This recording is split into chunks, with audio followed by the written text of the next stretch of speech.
So ease and contentment of heart come sporadically, and in the body there arises sickness and pain. For the body is the concern of the heart, which is responsible for protecting and restoring it, and the heart must keep a watch on it and judge what is necessary and look after it according to the circumstances. In some places the atmosphere is very heavy, making it hard to breathe, which is bound to have an effect on the body and mind. But one has to put up with it and stay there until one can look for more suitable conditions, and one may have to endure the discomfort of it for many days. At the time when Venerable Ajaan Sao and I first went out far away to practice, people did not know anything about Gammatana. The bare poverty and lack of everything focused on us two warriors. For the hill people were not interested like they are nowadays, and how a bhikkhu lived, slept, ate, and what requisites he used was of no interest to the hill people. You must not think that I became the acharya that is here now by means of ease and plenty, steadily building up results.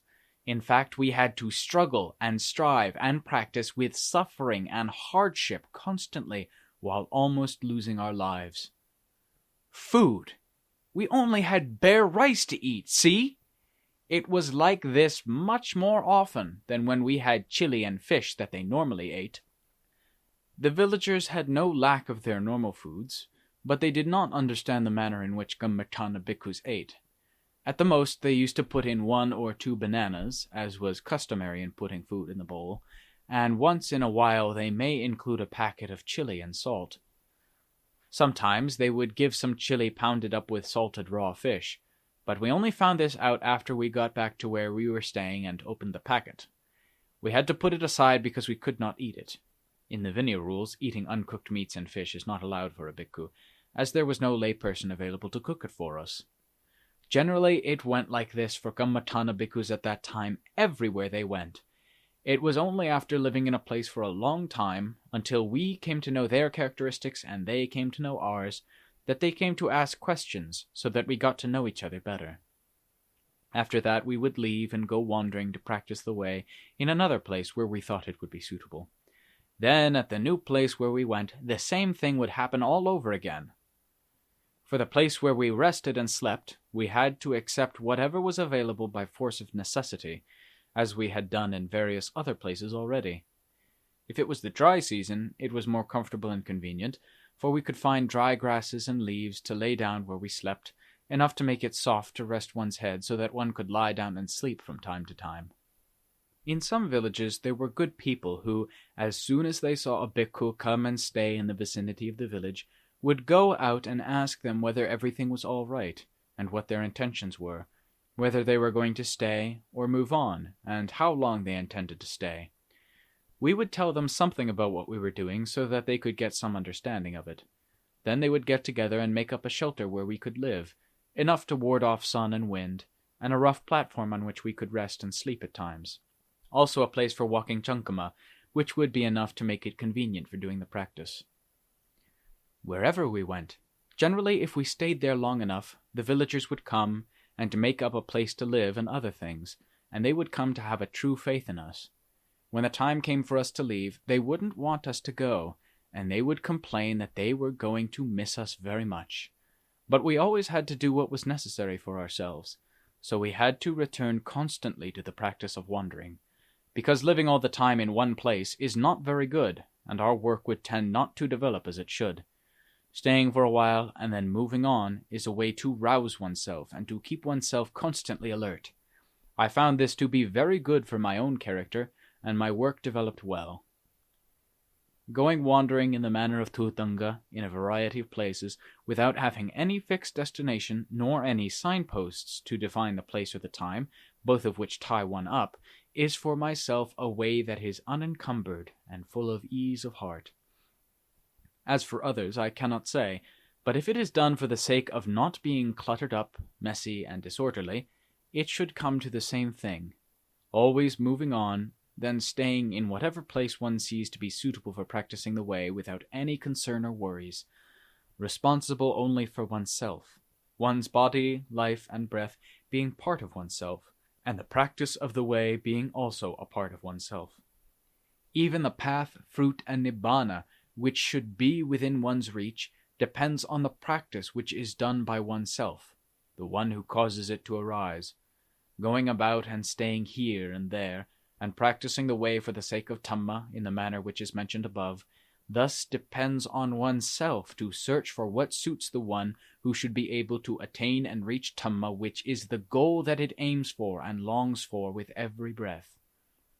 When one is quite sure that in making conditions suitable everything depends on oneself, then one must go to whatever place is suitable and do whatever practice or training and discipline are suited to one's own state. Then, even if one does not want to go there, one must. If one does not want to stay there, one must.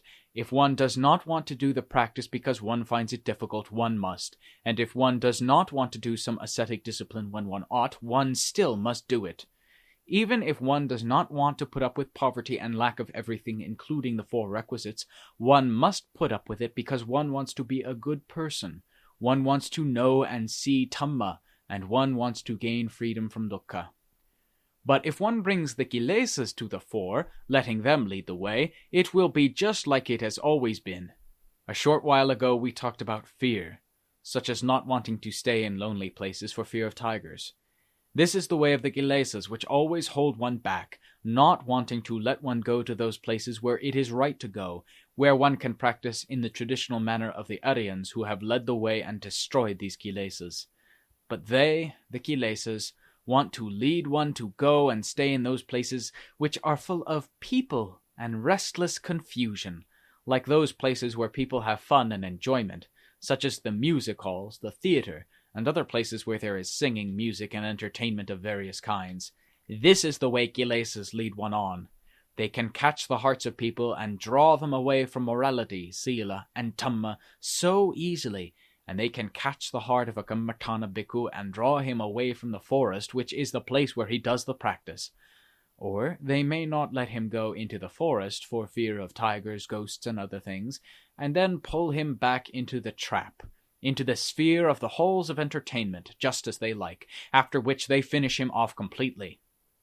It should be quite obvious to us that if we let the kilesas lead the way, the result will be that they stamp their imprint on the heart in the way I've just described. I have therefore tried to oppose them consistently, and never to give way, but to resist those kilesas which always lie in wait to tie up our hearts whenever they get a chance. Thus it was that I went to places where people in the world do not want to go, and where the kilesas do not like to go.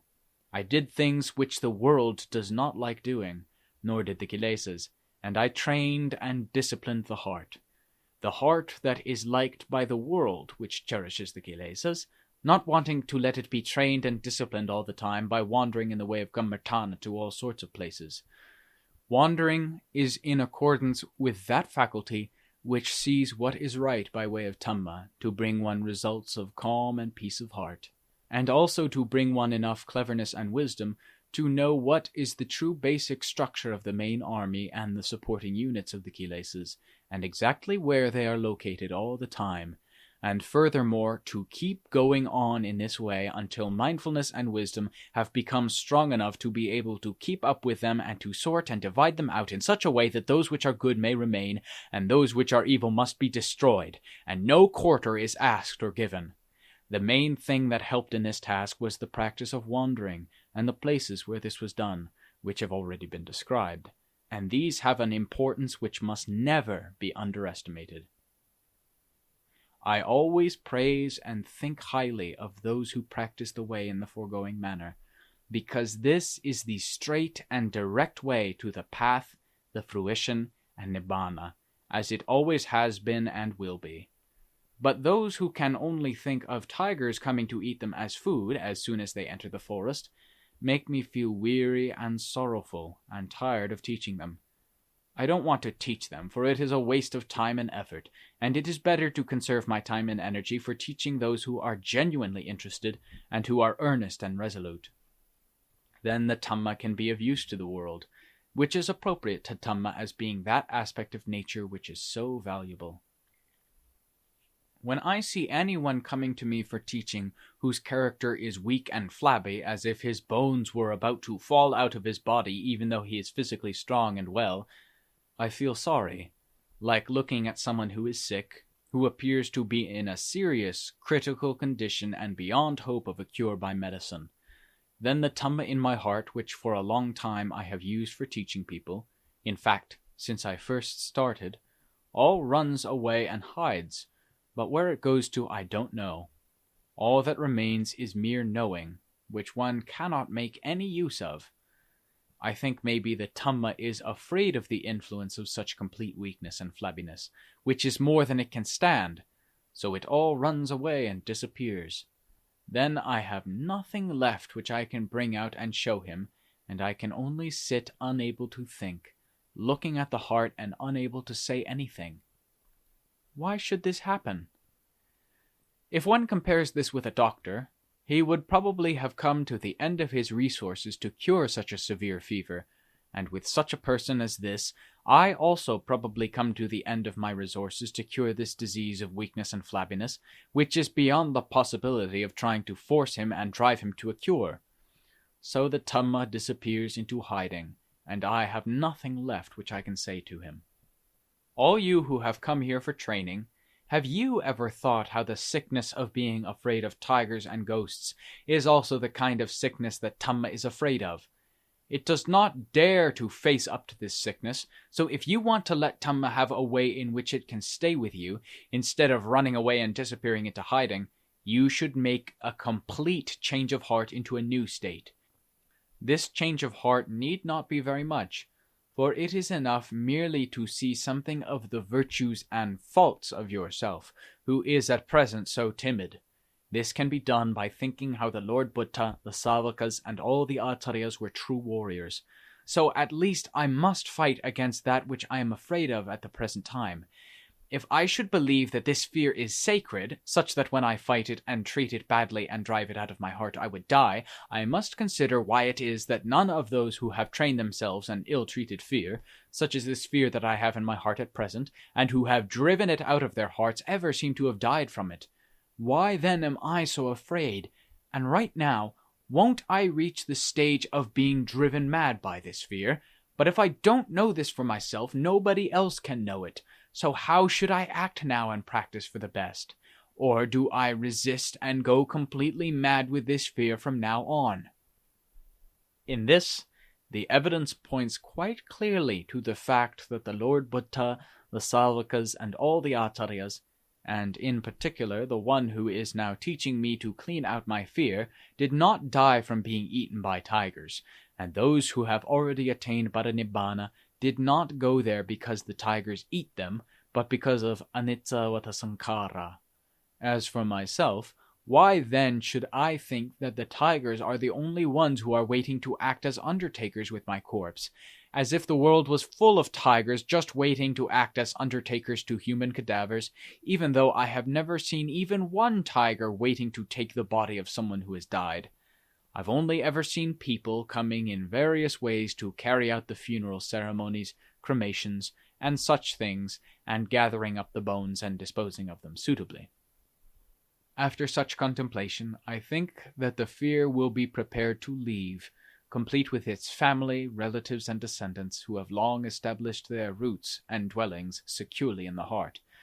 They will move out and scatter, fearfully shivering in despair, because they have no way to fight against a warrior who has the latest weapons, so they will go until there are none left.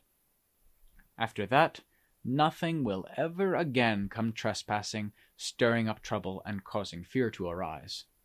In seizing each type of kilesa and removing it from the heart, if one does not have the method of mindfulness and wisdom as tools to aid one in suppressing them, but only anger to act in a threatening, menacing way so as to frighten them, it is no use at all. One should know that the kilesas are not like a stupid dog which runs away in confusion to the pleasure of the person who frightens it, but instead they are the cleverness and sharp wit of that base and vile nature that perches and preys on the heart of a person. The more one threatens them without having the tools of mindfulness and wisdom which truly frighten them, the more it is as if one were just making them laugh a lot, and have fun biting into and eating the heart away, until it can no longer be called the heart of a person, and it becomes the heart of an animal, a ghost, or a demon entirely.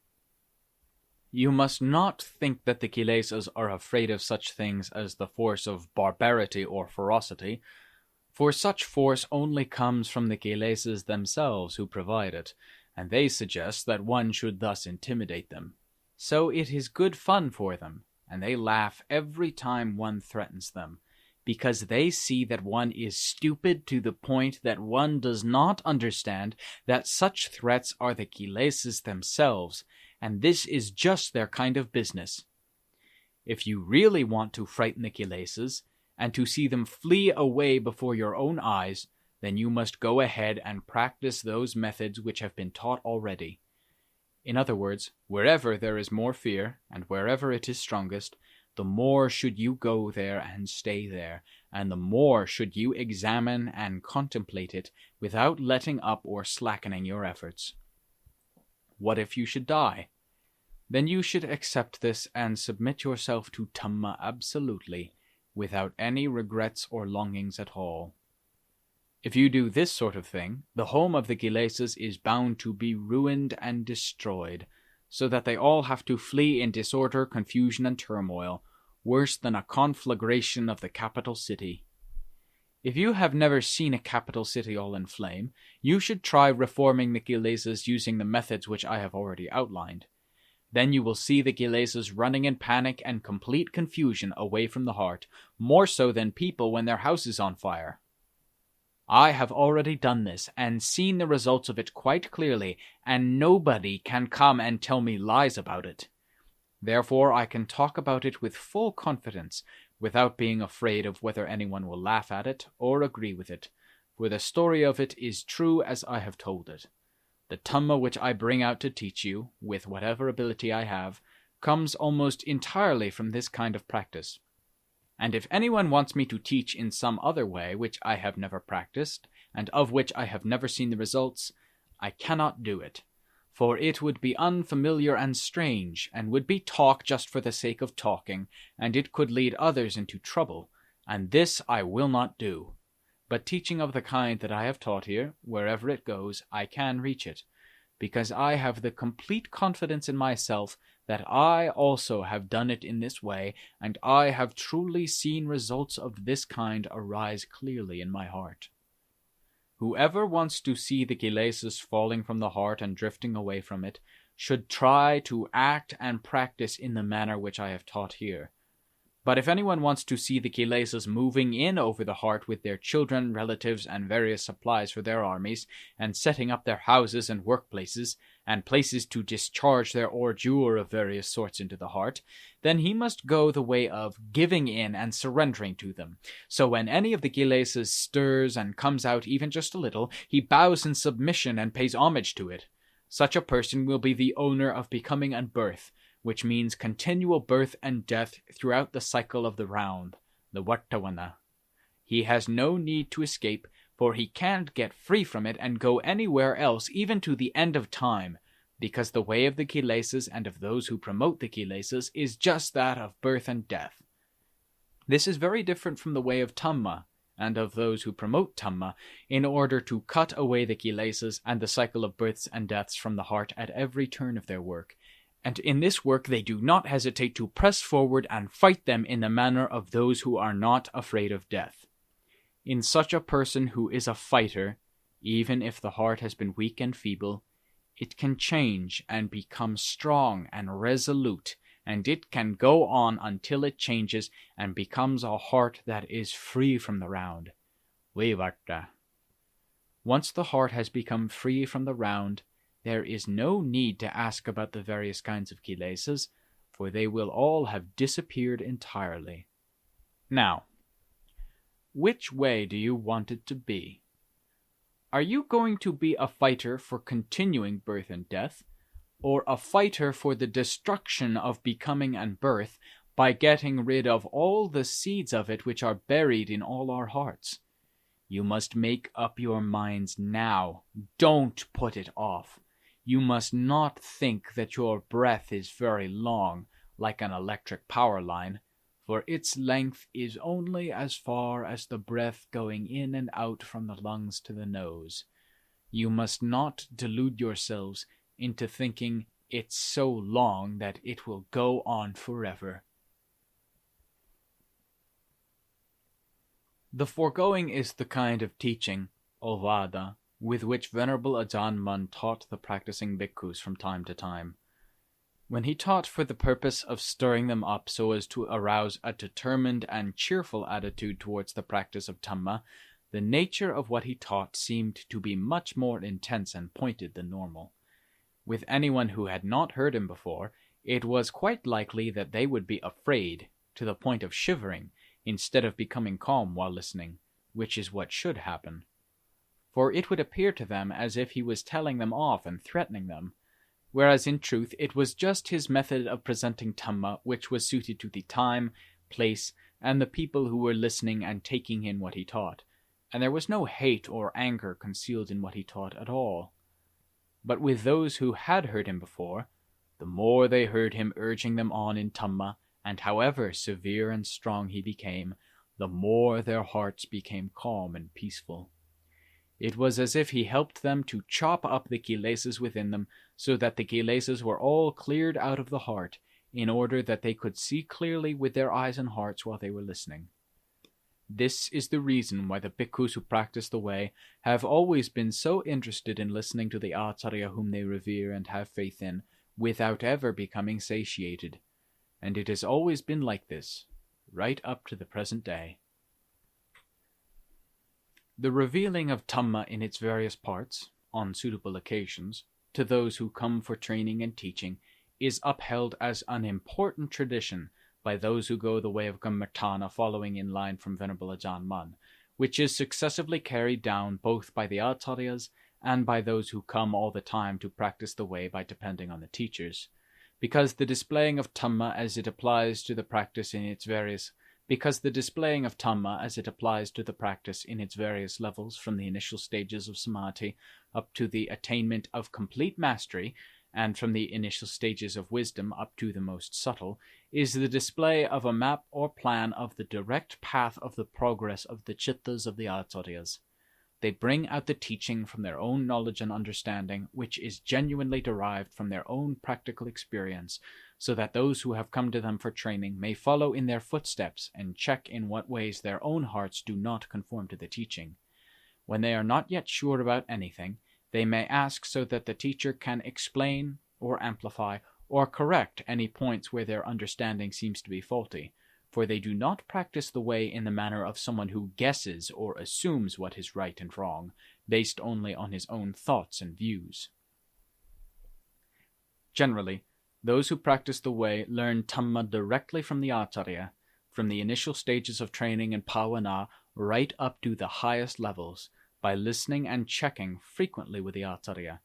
Thus, whenever their bhavana gives rise to knowledge and experience of any sort, they go to tell the acharya, so that he can explain more about it to increase their mindfulness and wisdom each and every time, and also to correct any faults bit by bit, both in their samadhi at each level and their wisdom in each ground of wisdom. In the beginning stages of samadhi, the foregoing is not so important, although there are some cases in which a person may get strange knowledge of external things. If this happens, the acharya must be available to explain the way to practice with this kind of samadhi, in order that a person of this kind may go in the right way. In general, the way to practice samadhi for each individual is to take hold of that basic way which he has been used to practicing. Thus, those who have been able to attain calm with any Dhamma object, such as anapanasati, for example, should take up that Dhamma object and go on practicing it steadily without weakening or giving up. If then anything strange or unusual happens as a result of this practice, they should go and tell the acharya about it, so that he can explain it for them to understand, and so that they can go on practicing steadily without going wrong. But where wisdom is concerned, its nature is such that it needs to be continually checked between the one who practices the way and his acharya, for it is most complex and intricate. But this will be explained later at the right time.